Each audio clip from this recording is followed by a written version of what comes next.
सबसे पहले तो मैं आप सबका धन्यवाद करता हूं कि आप यहां पर आए। इस प्रेस वार्ता का उद्देश्य ये है कि लंपी स्किन डिजीज़ के बारे में जानकारी अधिक से अधिक लोगों तक पहुंचे। तो सबसे पहले मैं ये कहना चाहूँगा कि जहाँ पर भी हमारे किसी किसान भाई को लंपी स्किन डिजीज़ अपनी एनिमल में होने का शक होता है, वो तुरंत से एक तो अपनी एनिमल को दूसरे जो तंदुरुस्त एनिमल हैं उनसे अलग करें और हमारे जो एनिमल हस्बेंड्री डिपार्टमेंट का अमला है फील्ड में, अब उससे रब्ता कायम करें। और इसके लिए हमने अपनी टोल फ्री एक नंबर 1962 भी रखा हुआ है, सेंट्रल कंट्रोल रूम रखा हुआ है। हमने रैपिड रिएक्शन टीम्स बनाई हुई हैं, उनके जो इंचार्ज हैं उनके जो फ़ोन नंबर हैं उनको भी हमने लोगों तक पहुंचाया है।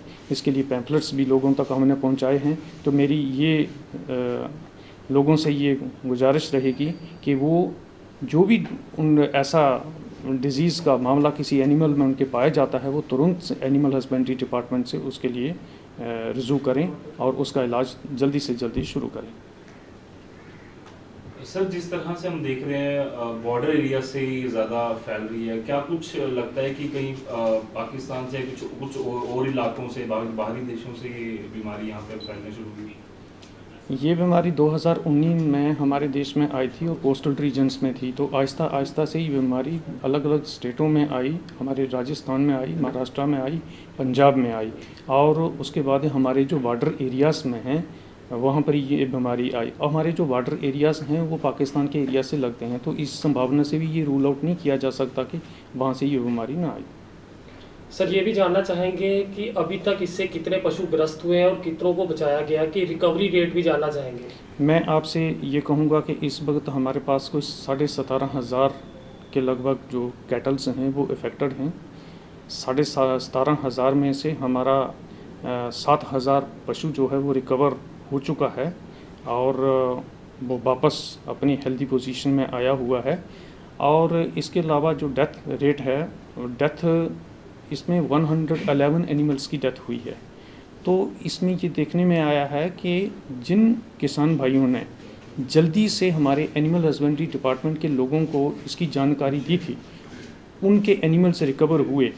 और जल्दी जिन्होंने इस बारे में अपने एनिमल्स के बारे में हमारे एनिमल हस्बेंड्री डिपार्टमेंट को नहीं बताया था और ये लंपी स्किन डिजीज़ से ज़्यादा ग्रेव सिचुएशन जब हो गई तो उनमें फैटलिटीज़ हुई हैं। मैं आपके माध्यम से अपने सारे किसान भाइयों को ये आग्रह करना चाहूँगा कि अगर थोड़ा भी उनको इसके सिम्टम्स आते हैं, जैसे बुखार आता है या नोज़ल डिस्चार्ज होता है, आँखों से पानी निकलता है, तो तुरंत ये इन्फॉर्मेशन हमारे एनिमल हस्बेंड्री डिपार्टमेंट को दें और अपने एनिमल का इलाज करवाएं। अभी तक जिस तरह से गाय में ये केस देखने को मिले, अभी तक कोई भैंस में इस तरह का केस देखने को मिला? क्योंकि अगर बात करें गाय के दूध की डिमांड जो है वो काफ़ी ज़्यादा कम हुई है और वहीं भैंस के दूध की डिमांड जो है वो कहीं ना कहीं बढ़ रही है। हाँ, ये आपका कहना सच है कि अभी भैंस में हमारे पास कोई 7-8 केसेस ही आए हैं, ज़्यादा भैंस में ये बीमारी नहीं आई है। और जो हमारे क्रॉस ब्रीड एनिमल हैं जैसे जर्सी है, HF है, उनमें ये बीमारी ज़्यादा देखने को पाई है।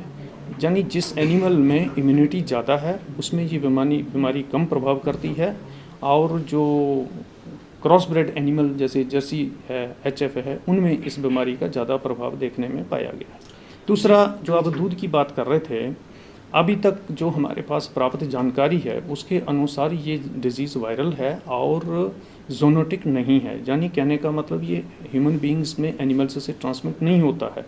तो इसमें इनका दूध लेने से कोई गुरेज नहीं करना चाहिए। हाँ, अलबत्ता मैं ये कहूँगा कि उसको अच्छी तरह से उबाल लें, 10-15 मिनट उबाल लें और उसका दूध का सेवन करें, उसमें अभी लेने में कोई हर्ज नहीं। सर, आप लोगों को क्या सलाह देंगे, क्योंकि हमने देखा तवी नदी पर कई सारे जो पशु जिनके मरे थे उन्होंने तवी नदी पर उनको जो है वो छोड़ दिया है, उनको क्या सलाह देंगे? क्या ये उससे भी फैल सकता है और तेजी से फैल सकता है? बिल्कुल फैल सकता है। इसी मामले में मैंने अपने डिप्कॉम साहब से भी एक मीटिंग की थी और मैंने उनसे ये रिक्वेस्ट किया था कि जो हमारा खासकर स्ट्रे एनिमल है, तो स्ट्रे एनिमल पे हमारे जो म्यूनिसिपल कमेटीज़ हैं उनके माध्यम से इन पर अंकुश लगना चाहिए, क्योंकि ये carrier of viral disease lumpy skin disease हो सकते हैं। दूसरा, हम ये कहते हैं कि जो किसी एनिमल की अगर इससे डेथ हो जाती है तो उसका डीप बरियल करना चाहिए। इस तरह कार्कस को रोड साइड या किसी दरिया या नाले के किनारे छोड़ना ये गलत है और इससे भी जो डिज़ीज़ है वो फैल सकता है। इसलिए मेरी ये सलाह है कि जिस किसी का अगर एनिमल इससे ख़त्म हो जाता है तो उसको डीप बरियल करें, इस तरह ना छोड़ें। लगातार ये बीमारी जो है अपना प्रकोप जो है वो बढ़ा रही है, आपके द्वारा कुछ ऐसा भी कदम उठाया जाना चाहिए जिससे वैक्सीनेशन या फिर अन्य दवाइयाँ जो है लोगों तक फ्री में मुहैया करवाई जा सके। मामले में मैंने अपने डिप्कॉम साहब से भी एक मीटिंग की थी और मैंने उनसे ये रिक्वेस्ट किया था कि जो हमारा खासकर स्ट्रे एनिमल है, तो स्ट्रे एनिमल पे हमारे जो म्यूनिसिपल कमेटीज़ हैं उनके माध्यम से इन पर अंकुश लगना चाहिए, क्योंकि ये carrier of viral disease lumpy skin disease हो सकते हैं। दूसरा, हम ये कहते हैं कि जो किसी एनिमल की अगर इससे डेथ हो जाती है तो उसका डीप बरियल करना चाहिए। इस तरह कार्कस को रोड साइड या किसी दरिया या नाले के किनारे छोड़ना ये गलत है और इससे भी जो डिज़ीज़ है वो फैल सकता है। इसलिए मेरी ये सलाह है कि जिस किसी का अगर एनिमल इससे ख़त्म हो जाता है तो उसको डीप बरियल करें, इस तरह ना छोड़ें। लगातार ये बीमारी जो है अपना प्रकोप जो है वो बढ़ा रही है, आपके द्वारा कुछ ऐसा भी कदम उठाया जाना चाहिए जिससे वैक्सीनेशन या फिर अन्य दवाइयाँ जो है लोगों तक फ्री में मुहैया करवाई जा सके, क्योंकि लगातार हर जगह फ्री दवाइयाँ जो है वो अवेलेबल नहीं हो रही, इंजेक्शंस अवेलेबल नहीं हो रहे। क्या आपकी तरफ से इस तरह का कदम उठाया जाएगा आने वाले समय में?